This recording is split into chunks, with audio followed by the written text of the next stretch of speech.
Hello, my beautiful, oh my gosh. Hello, beautiful friends and book lovers. I hope that you are all doing well. If you are new to my channel, my name is Heather, and I would love if you could hit that subscribe button if you are interested and love thrillers, mysteries, suspense novels, just like I do. I also review the occasional hyped up fiction novel as well. Today, I am going to be reviewing The Swap by Robyn Harding. I was gifted this from one of my lovely Bookstagram friends. I have made so many great friendships over on Bookstagram. If you don't follow me on Instagram, super simple. It's just at Heather's Book Review. But I was eyeing this for quite some time, and I was super excited to read it because I saw it, I saw it everywhere. So as always, I'm gonna go ahead and give you a non-spoiler premise review of the book, my ratings, and then a book chat for those of us who have read. So I will be looking down, referencing my notes as well. But basically, we have a 17-year-old high school girl named Lo, and she's just not happy at her high school. She doesn't fit in. She doesn't have a whole lot of friends. She feels like her home life is kind of strange, and she just can't connect with anybody. And then one day, a beautiful woman waltzes into her school and puts a flyer on the bulletin board. And she's like entranced with this woman. It's kind of strange. Like as you're reading it, you're like, what the heck is going on? But she is basically like, I'm gonna do anything and everything I can to meet that woman who just put the flyer on that bulletin board. Freya is the name, and I'm gonna try so hard because it's so close to Feyre, which is A Court of Thorns and Roses, which I love.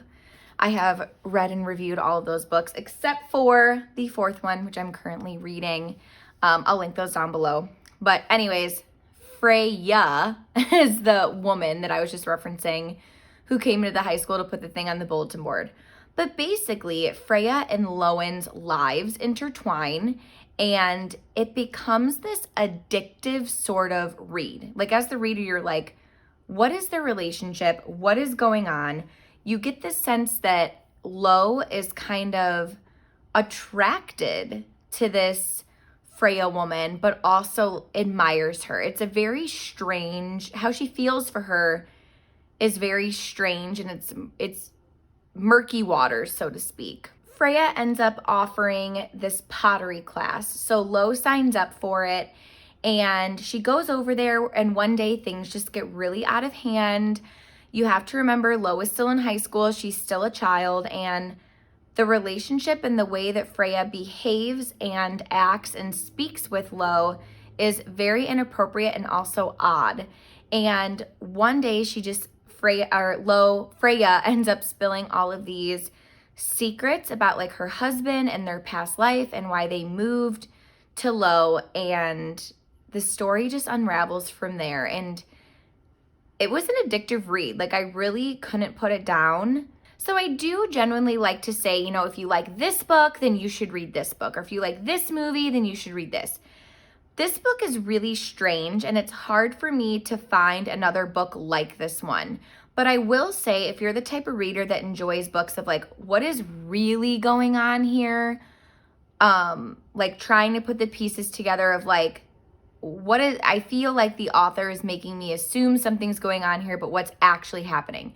If you're someone that likes those kinds of books, I would read this because that's exactly how I felt while I was reading this book. Something that stood out about this book for me was I didn't know ever what route this book was taking. It was like 1 minute I was like, oh, this is going on. This is what's going to happen. This is how it's going to end.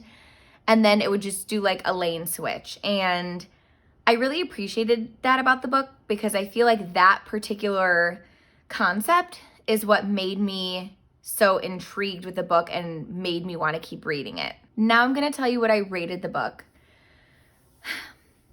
This one was hard. All of the characters are super annoying. Some of them are just really weird.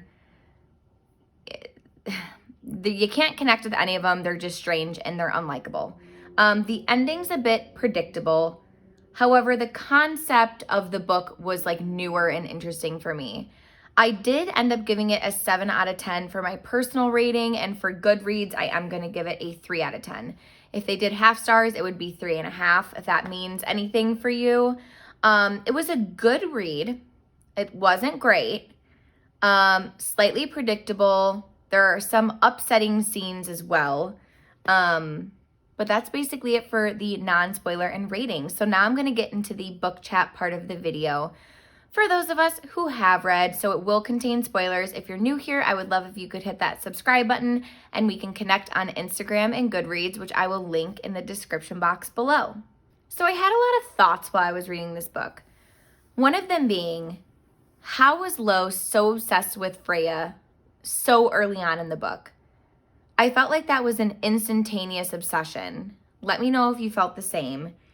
I also felt like she was so obsessed with her that I ended up thinking, like, would she kill for her? Like, is that how obsessed she is with her, that she would kill for her? Because I kind of felt like it was going to go down that route too. Let's see. Freya was just like such an unlikable person. So manipulative. And I remembered thinking in the book, like, I wonder if she has a sketchy past. Like, when they ended up sleeping with each other's partners, my first thought was like, Freya knew this was going to happen and Freya put her husband up to this. Like, it didn't just happen. You know what I mean? Like, I was thinking to myself, she's definitely getting something out of this,